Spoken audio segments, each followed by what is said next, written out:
You're lying in bed, the lights are off, but your mind is wide awake. You replay every conversation, every word, every glance. You search for the sentence you should have said, for the moment you could have done differently. And while your body is begging for rest, your mind keeps running, like a browser with 100 tabs open. But the problem isn't that you think too much. It's that your brain never learned how to stop thinking once the danger is gone. Your mind believes it's protecting you, but in truth, it's keeping you trapped. In the next few minutes, you'll understand why your mind won't let you go and how to finally flip the switch. You're not broken just because you overthink. Your brain is doing exactly what it was built to do: analyze threats, calculate scenarios, avoid risks. Tens of thousands of years ago, this ability kept you alive. Today, it just keeps you awake at night because your mind still believes every conversation is a fight for survival.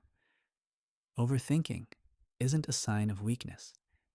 It's a sign of survival training that never ended. Your mind keeps trying to stay in control in a world that's no longer controllable. So if you want to learn how to think less, you don't need to fight your brain. You need to teach it that it's finally safe. You know that moment.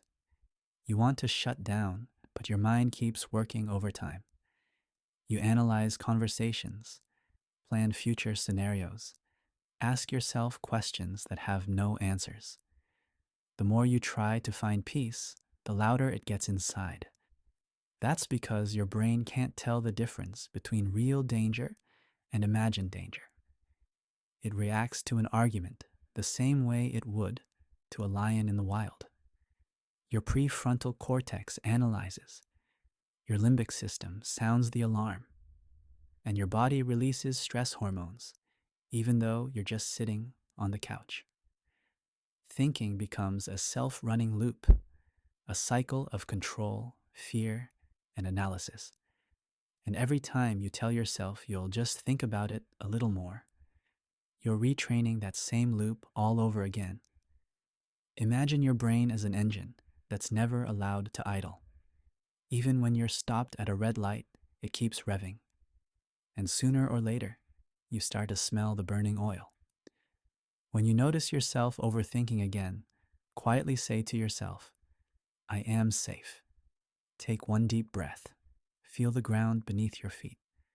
This isn't some kind of spiritual trick. It's a reset signal for your nervous system. The more often you do it, the faster your brain learns. I don't have to control everything to be safe. And that's the moment when your thoughts finally start to let go. But to truly be free, calming the engine isn't enough. You need to understand why it's spinning so fast in the first place. That's what the next chapter is about. You think you're searching for solutions, but in truth, you're searching for control. Every time you replay a situation in your head, you believe you can master it. But your brain works like a security program, constantly scanning for errors, risks, hidden threats. And because it's never really done, it keeps sending you new thoughts to keep you alert. That's why even after a good conversation, doubt creeps in. Was that too much? Did I say something wrong? Your mind creates endless scenarios just to feel prepared, but in reality, it keeps you in a constant state of alertness. From a neuroscience perspective, overthinking is a misregulation of your nervous system. Your brain has learned to respond to stress by thinking, as if thinking were the cure for fear. But fear doesn't dissolve in thoughts. It dissolves in presence. Every thought is like a drop of gasoline on an already overheated fire. The more you try to control, the more control slips away. Imagine your thoughts like a snow globe. Every time you shake it, everything inside swirls into chaos. You think you're bringing movement, but what you actually need is to let it rest, so the snow can finally settle. The next time you notice yourself getting lost in your head, place a hand on your chest and ask yourself, am I actually in danger or just in my thoughts? That simple question brings you back into your body, back into the moment. Over time, you'll start to see thoughts come and go, but you no longer have to follow them. Freedom doesn't begin when you understand everything. It begins when you stop reacting to every voice in your mind. But to make this state truly last, you need more than mindfulness. You need to learn how to give your mind new commands. How to do that? That's what the next chapter is about. Most of the time, you try to solve problems with thinking, even though they didn't begin in your thoughts. You analyze your emotions as if they were logical puzzles, but feelings can't be thought away. They need to be felt. Your brain can only interpret the body's signals. It can't resolve them. When you feel fear, insecurity, or shame, your mind answers with endless explanations to calm you down. But that's exactly what keeps the state alive. From a neuroscientific point of view, thinking is just a translator. It describes what's happening in the body, but it can't finish the process.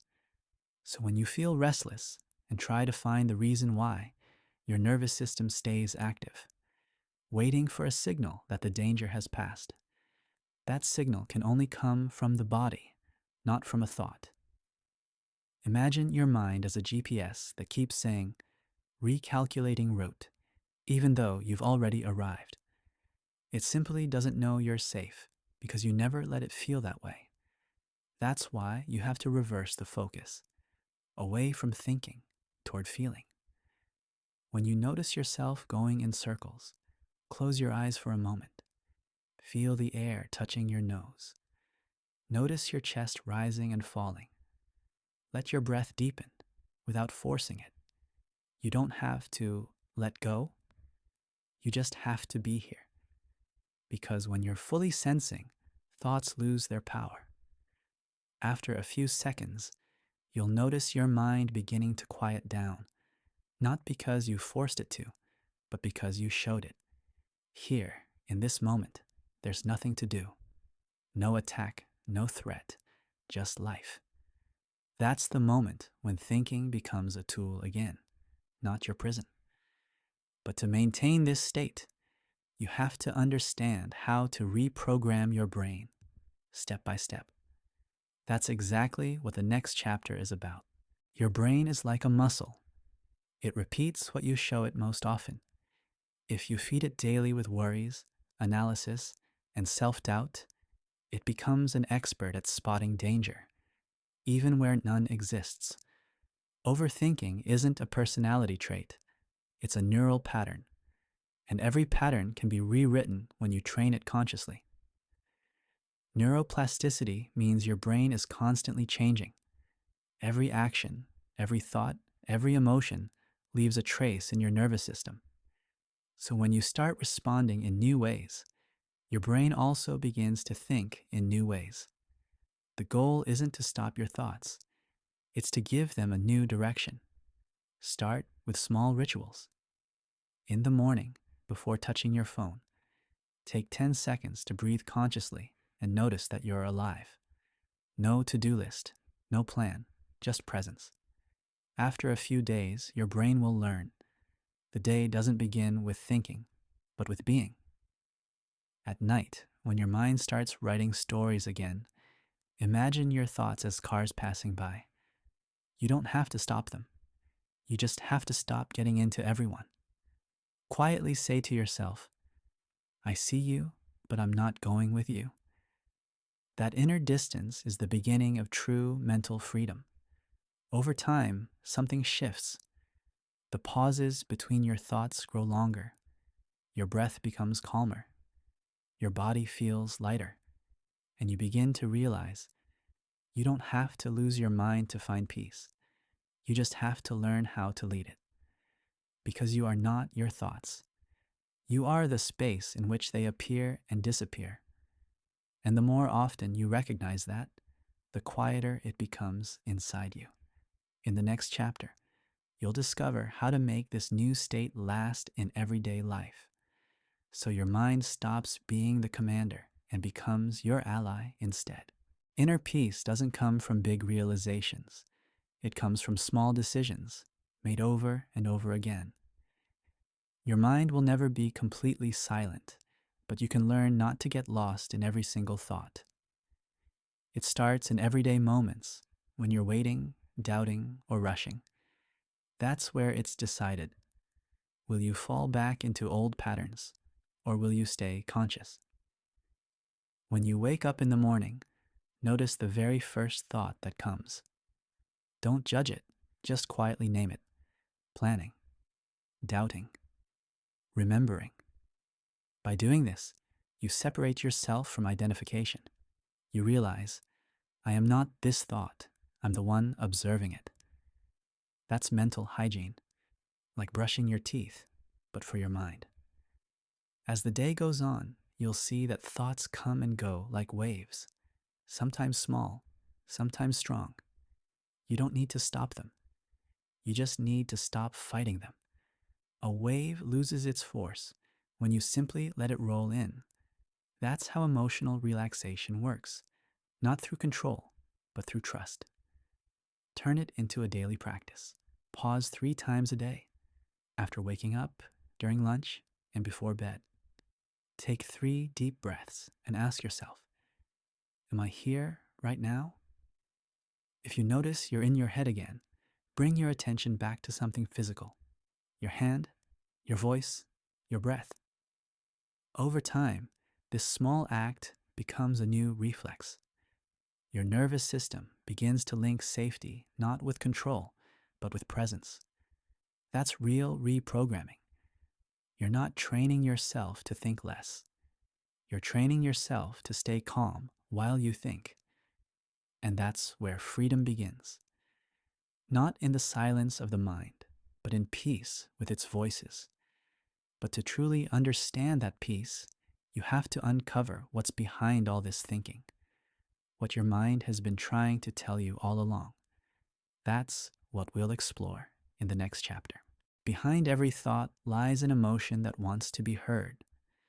Your mind talks so much because your heart was never truly allowed to speak.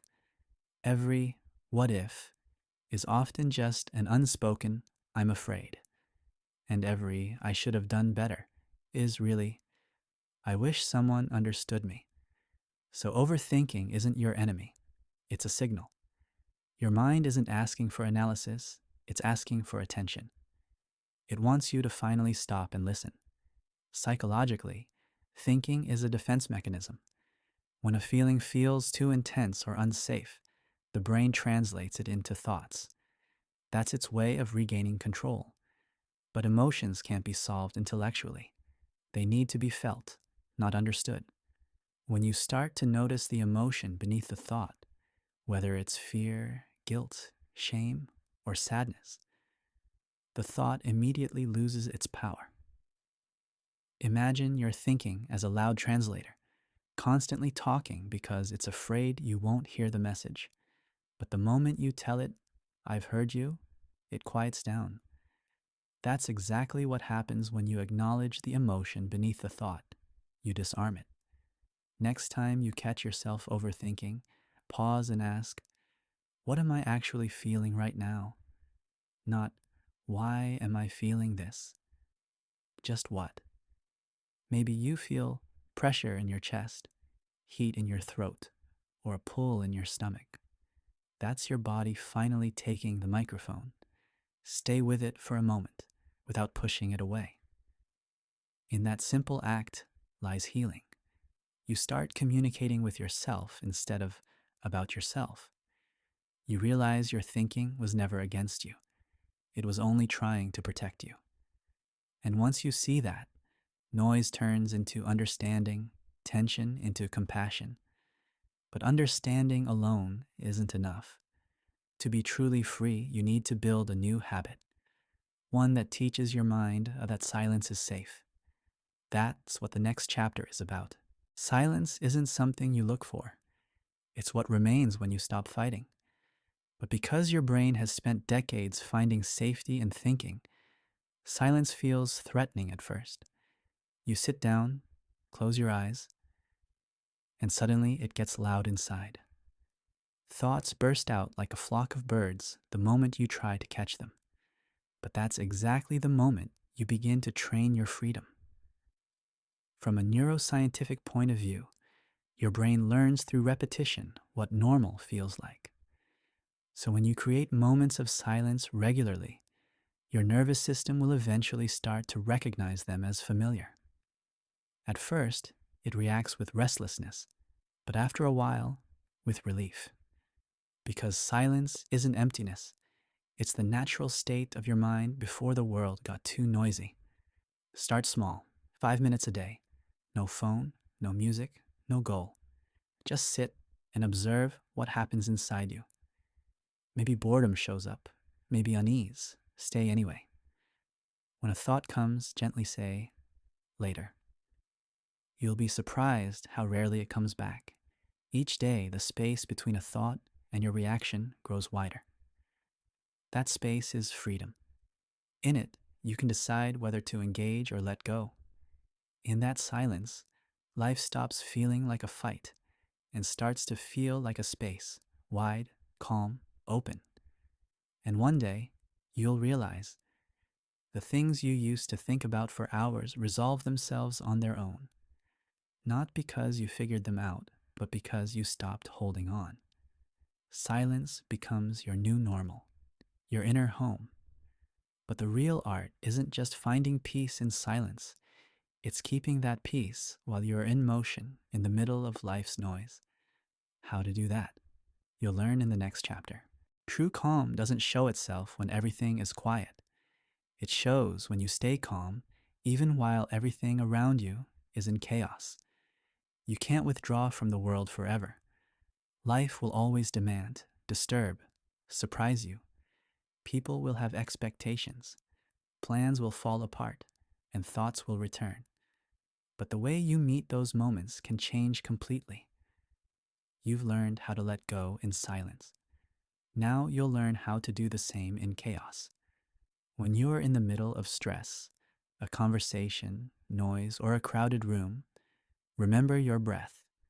One single conscious inhale and exhale is enough to remind your nervous system, I am safe. That moment breaks the autopilot. You stop reacting and start choosing. In psychology, this is called response flexibility, the ability to create a small gap between stimulus and response. In that gap, self-leadership is born. Your thoughts, your emotions, your words, they all begin to align around that quiet center within you. Imagine you are the eye of a storm. The winds rage outside, but inside, stillness. The storm itself isn't the problem. You just have to stay in the center. And every time you return there, the storm loses a little more of its power. Turn this into a practice. Whenever you feel your mind racing again, anchor your awareness in one of your senses, your breath, a sound, a bit of light around you. Presence is your anchor. That's how you bring peace into motion, consciousness into action. Over time, you'll understand. Thoughts and noise never truly stop, but you no longer need to give them meaning. You become the observer, no longer the victim of your inner noise. And that's what real freedom is. Not the absence of chaos, but the ability to stay calm within it. But before you can hold on to this state for good, your mind needs a simple structure, a plan that reminds you to come back whenever you lose yourself. That's what the next chapter is about. Many people think it takes years of meditation to find peace of mind. In truth, just a few conscious minutes a day are enough if you use them the right way. Your brain loves rituals. Repetition is the language it understands as safety. That's why this simple plan works. 2 minutes, 3 times a day. Step 1. Morning. Reset. Before you touch your phone, close your eyes and take 3 deep breaths. Feel the air move through your body and quietly tell yourself, I begin consciously. This programs your nervous system for presence instead of reaction. Your day starts not with thinking, but with awareness. Step 2.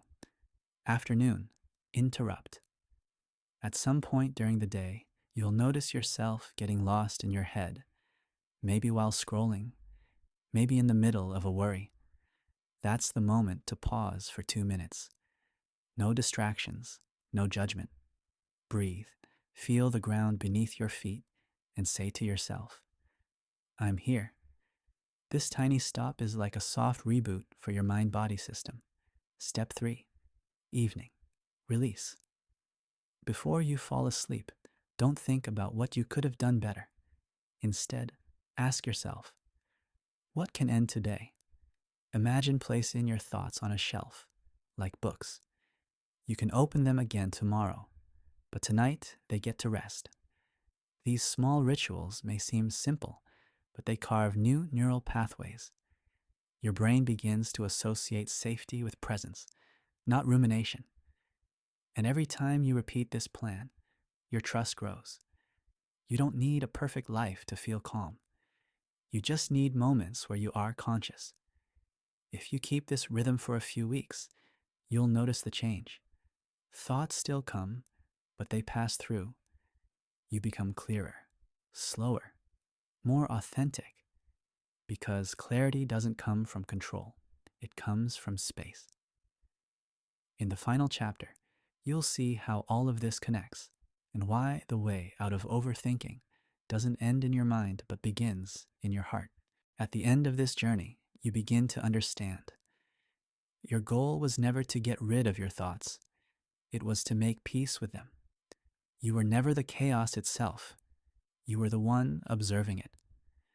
Your mind has been protecting you for years, even if it sometimes felt like a prison. But now that you've learned to listen, it can finally let go. When you return to your heart, something unexpected happens. Thinking loses its hardness. It becomes softer, calmer, more human. Your thoughts are no longer commands. They're voices you can meet with compassion. You don't have to fight them anymore. You can thank them and let them move on. Because your mind was never your enemy, just a guard who stayed on duty too long. Psychologically, this is called integration. The moment when your head and heart start working together again. The mind thinks, the heart decides, and the body carries it all out. You're no longer torn between analysis and feeling. You become whole. And yes, you'll still overthink sometimes. But this time, you'll notice. And that changes everything. You'll pause, breathe, smile. You'll know, I am more than this thought. And in that awareness, there's freedom. Not loud, not dramatic, but quiet, like a deep breath after a long storm. This is the end of overthinking and the beginning of awareness. Because the goal was never to stop thinking, but to live while you think. That's the moment life finally finds you. Not because you stopped thinking, but because you finally started feeling. What you've been searching for was never out there. It was always within you. In every breath, in every moment you choose to stop running. Life isn't waiting for you to stop thinking. It begins when you realize you can be free, even with your thoughts. Maybe tomorrow you'll doubt again, analyze again, get lost again. But this time, you'll know how to return with one breath, one conscious glance, one gentle reminder. I am here. I am safe. I am enough. If this video touched you, don't just scroll past it. Subscribe to Mastering Life and comment below. What do you struggle with more, your thoughts or your feelings? I read every single reply. And in the next video, you'll learn why you never truly arrive and how to finally start truly living. Peace doesn't begin when the noise stops. It begins when you stop listening to it.